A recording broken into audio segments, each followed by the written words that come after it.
আসসালামু আলাইকুম। আপনারা সবাই কেমন আছেন? আলহামদুলিল্লাহ, আপনারা সবাই দোয়া নিয়ে ভালো আছে। তো দেখানোর মতো কিছুই নেই আজকে ভিডিওটা। এই দুটি কথা বললাম আপনাদের সামনে থেকে বললাম।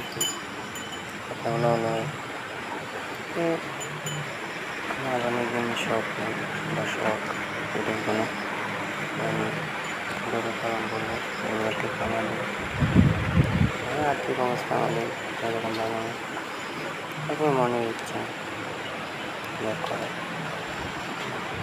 1,00,000 টাকার মাঝে আমি এটা সেট কমপ্লিট করলাম। কমপ্লিট করার পর প্রথমত 4টি দেশি গাভি কিনলাম।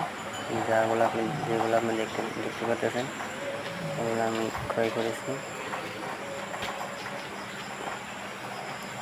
প্রথমত আমি গাভিগুলো লালন পালন করবো, কারণ এগুলোতে তেমন বেশি পরিশ্রম লাগে না।